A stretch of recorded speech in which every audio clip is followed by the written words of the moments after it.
Good morrow to you, fair ladies and lords, and merry Advent.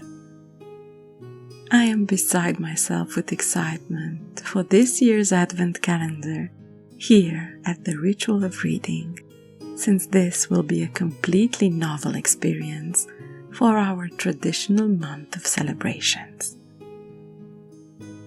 One of my greatest wishes in starting this project was to share with you my passion for a historical figure that has a special place in my heart. Aliénor of Aquitaine, Queen of France, then Queen of England, founder of the Plantagenet dynasty, together with her second husband, Henry II.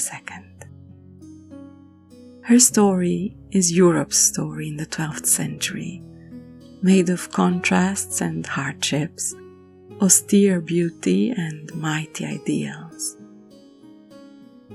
My reading on this subject has been extensive, as were my travels, so it was only natural I invited you into a medieval wonderland, where Queen Aliénor will guide us with her legendary joie de vivre towards a Christmas full of surprises.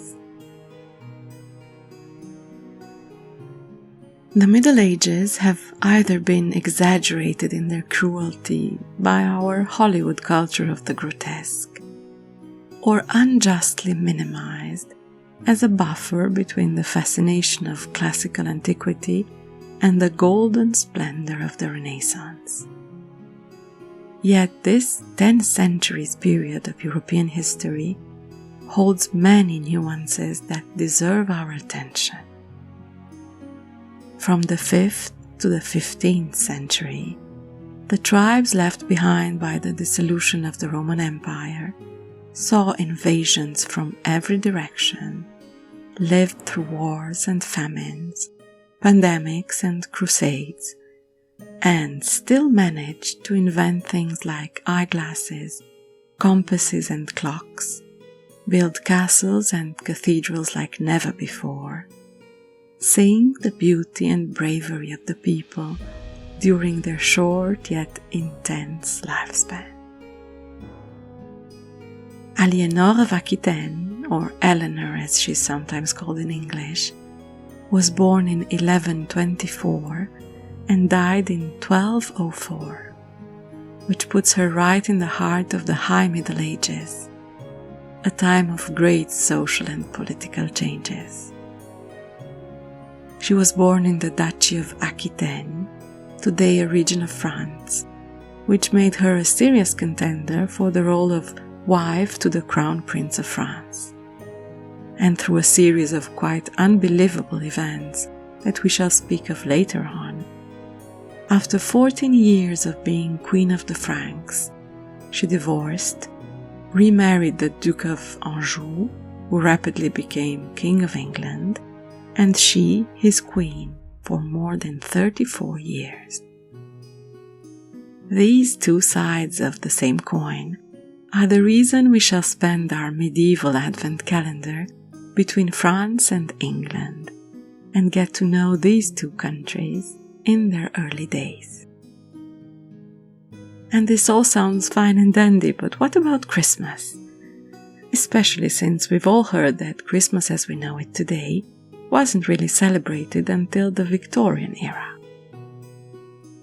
The Middle Ages were a time of enormous expansion for Christianism, and so every holiday was essential not only as a social bond, but for preserving the power and order that the Church represented. Advent was observed during a 7-week period in much the same manner as Lent, though with slightly less emphasis on penance and more on abstaining from gourmet treats, since every household, big or small, would be preparing the 12 days of Christmas. Then, from the 25th of December until the 5th of January, the feast would be ongoing.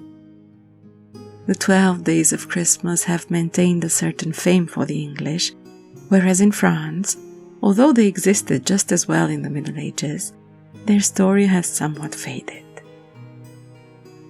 No Christmas trees as we know them today would be brought inside, yet the pre-Christian tradition of bringing signs of evergreens in the home during the winter months manifested through crowns or wreaths made of ivy representing the feminine and holly representing the masculine.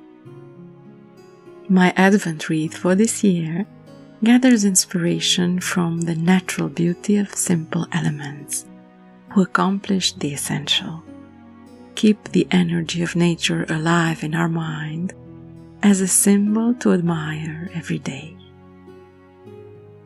Our calendar will take us from history books to historical fiction, abbeys, castles, and cathedrals, all accompanied by authentic dishes and delicious drinks, of course.